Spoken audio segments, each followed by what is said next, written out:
Hai, kembali lagi di channel M Falme Studio dengan saya Niko. Dan di video kali ini kita masih bersama dengan kamera Obsbot TLR. Karena di video kali ini kita akan membahas fitur spesifik, yaitu fitur NDI di kamera ini.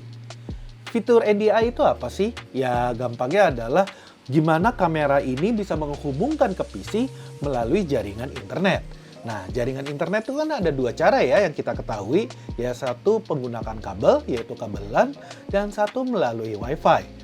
Nah, kamera Obsbot TLR ini bisa loh mengirimkan gambar melalui jaringan internet dengan fitur NDI-nya ini. Sayangnya, fitur NDI yang menggunakan kabel LAN itu tidak bisa saya contohkan di video kali ini. Kenapa? Karena kita sudah coba di pengetesan kami menggunakan kabel adapter USB-C ke Ethernet, itu yang third party ya, jadi bukan dari brand Obsbot. Kamera ini tidak nyambung gitu NDI-nya. Jadi begitu saya coba cek di review-review luar negeri, banyak yang mengatakan bahwa kita nggak bisa menggunakan adapter USB-C ke Ethernet yang konvensional. Emang harus menggunakan original yang Obsbot. Di sini saya juga sudah bertanya langsung kepada pihak Dengka Pratamanya juga, dan dia bilang bahwa ada kemungkinan error apabila menggunakan adapter lain kayak gitu. Jadi ya bisa dibilang kami tidak bisa memberikan contoh untuk menggunakan fitur NDI yang menggunakan kabel LAN. Tapi kami bisa memberikan contohnya apabila menggunakan WiFi. Nah, di video ini kita akan tunjukkan bagaimana caranya. Yuk, pertama-tama kita pastikan dulu kamera Obsbot TLR-nya ini sudah tersambung ke internet yang sama dengan yang disambungkan ke PC. Setelah itu, kita buka aplikasi yang namanya Obsbot Center di PC kita. Jadi kita langsung saja buka aplikasi Obsbot Center. Ya, nanti kalau misalnya teman-teman belum install aplikasinya, nanti saya tulis link downloadnya di kolom deskripsi di bawah. Oke, kita buka Obsbot Center. Nah, kalau misalnya teman-teman sudah menghubungkan Obsbot TLR-nya ke internet melalui jaringan WiFi, kita tungguin aja, nanti dia akan otomatis tersambung. Tuh, tampilannya jadi seperti ini. Oke, nah di sini teman-teman pastikan aja kepada bagian more. Nah, nanti pas di bawah, pastikan teman-teman menyalakan fitur NDI mode-nya. Ya, ini dinyalakan ya. Tapi jangan lupa di sebelah atasnya ini ada tulisan NDI, di sini ada keterangan activated. Ini kenapa activated? Karena kamera Obsbot TLR saya sudah diaktifkan license key-nya. Bagi teman-teman yang belum punya license key-nya, nanti link pembeliannya saya taruh di kolom deskripsi di bawah. Nah, setelah itu kita bisa buka aplikasi broadcast kita. Misalnya kalau teman-teman menggunakan vMix, kita buka aja langsung aplikasi vMix. Oke, aplikasi vMix-nya sudah terbuka, langsung saja kita add input ya. Terus kita pilih yang namanya NDI atau desktop capture. Nanti di sini dia akan langsung terbaca. TLR ya, di sini adalah Obsbot TLR saya, kodenya 0033F4. Oke, kita klik OK dan gambarnya akan tersambung. Nah, kalau misalnya teman-teman menggunakan aplikasi OBS untuk broadcast-nya, jangan lupa teman-teman install dulu plugin NDI-nya. Sekarang plugin NDI itu namanya berubah menjadi distro AV atau distro audio visual. Dan itu sekarang versinya lagi di 6.0. Nanti kalau misalnya teman-teman ingin download, linknya saya tulis di kolom deskripsi di bawah. Nah, kalau misalnya teman-teman buka link downloadnya, kira-kira nanti tampilannya seperti ini. Langsung saja dari sini scroll ke bawah. Nah, nanti di bagian assets, di sini teman-teman bisa pilih nih. Kalau misalnya teman-teman menggunakan PC yang berbasis Windows, langsung saja klik yang installer.exe ini ya. Kalau misalnya teman-teman menggunakan Mac, langsung saja download package yang untuk Mac OS. Dan kalau yang pakai Linux, langsung saja ke gnu.dab. Kalau misalnya sudah, langsung aja kita buka OBS-nya. Nanti di OBS pada bagian source kita langsung saja tekan plus add source. Di situ pasti akan kebuka yang namanya NDI trademark source ya. Jadi NDI source-nya kita langsung tekan. Kita klik OK aja. Nah, di source name-nya kita bisa cari di mana kamera kita, yaitu Osmo TLR ya, tadi yang underscore 0033F4. Pas kita buka, dia akan tersambung. Tuh.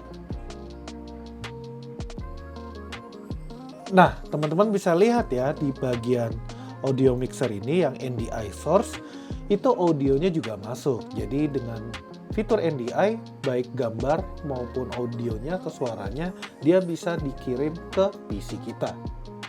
Nah, kalau misalnya teman-teman ingin mengatur resolusi di jaringan NDI-nya, itu langsung saja teman-teman ke Osbot Center. Tadi ya, ke bagian More. Pas kalian atur NDI mode ini, kita bisa klik di bawah nih, media setting, kita buka. Nah, di sana tuh ada 3 kategori. Yang pertama ada kategori untuk mengatur recordingnya. Yang kedua ada kategori yang mengatur NDI dan RTSP. Dan yang ketiga adalah kategori HDMI. Nah, teman-teman bisa lihat ya, ini tuh pengaturan yang bisa diatur cuma recording. Karena kita menyalakan fitur NDI-nya. Kalau misalnya NDI-nya ini kita matikan, tuh, semua pengaturannya akan terbuka. Nah, jadi kalau misalnya teman-teman ingin mengatur resolusi di NDI, jadi pilihlah yang di NDI. Di sini ada pilihan ya, ada encoder, bitrate, dan share resolution. Kalau di encoder ini berarti pilihannya ada 2, yaitu H264 dan H265. Sedangkan kalau yang di bitrate itu hanya pilihan high, medium, sama low. Di sini kita nggak dikasih tahu ya berapa hertz yang dipakai. Dan yang terakhir adalah resolusinya. Jadi teman-teman bisa di 4K, Full HD 1080 atau di HD 720. Seperti itu. Nah, hanya di sini teman-teman bisa lihat nih, di NDI saya sudah setting di resolusi 4K, tapi di recording itu cuma tulisan 1080 dan HDMI juga 1080.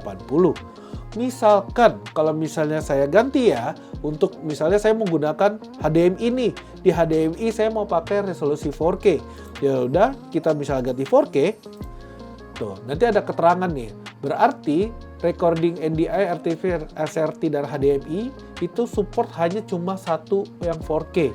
Jadi karena output yang resolusi NDI ini tadi 4K, terus HDMI kita ubah 4K, pas kita klik yes, NDI-nya akan berubah menjadi Full HD atau 1080. Begitu juga recording ya, kalau misalnya recordingnya kita pindahkan ke 4K, tuh sama kita dapat pemberitahuan cuma satu yang bisa 4K, yang HDMI akan otomatis kembali menjadi Full HD. Seperti itu. Dan berikutnya kalau misalnya kita ngebahas tentang frame rate atau berapa FPS, jika ada salah satu dari 3 kategori ini beresolusi 4K, di bagian frame rate nih, bagian sini, itu kita tidak ada pilihan 60 fps ya. Jadi di sini nggak ada pilihan 60 fps. Karena ada yang salah satu dari 3 kategori ini menggunakan resolusi 4K. Kalau misalnya teman-teman ingin menggunakan resolusi Full HD, ini harus diubah yang 4K menjadi Full HD. Baru di bagian frame rate itu akan kebuka sampai 60 fps. Nah, itu dia tadi fitur NDI menggunakan jaringan Wi-Fi di kamera Osbot TLR ini. Lumayan cukup quirky ya untuk pengaturan resolusinya, soalnya kita harus memilih salah satu apabila ada yang resolusi 4K, yang lainnya jadi Full HD. Dan kalau misalnya ingin 60 fps, semua harus diubah jadi Full HD dulu, baru bisa dipakai untuk resolusi 60 fps-nya.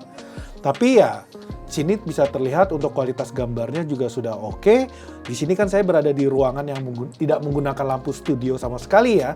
Tapi kalau saya lihat dari gambarnya, ini sudah mantap. Walaupun kita menggunakan fitur NDI yang menggunakan Wi-Fi. Oke deh, mungkin sekian dulu video saya kali ini. Semoga video ini bermanfaat dan menambah wawasan teman-teman terhadap fitur NDI apabila ingin digunakan di Osbot TLR ini. Terima kasih ya yang sudah menonton sampai sini. Niko undur diri dan sampai ketemu lagi di video berikutnya. Bye-bye!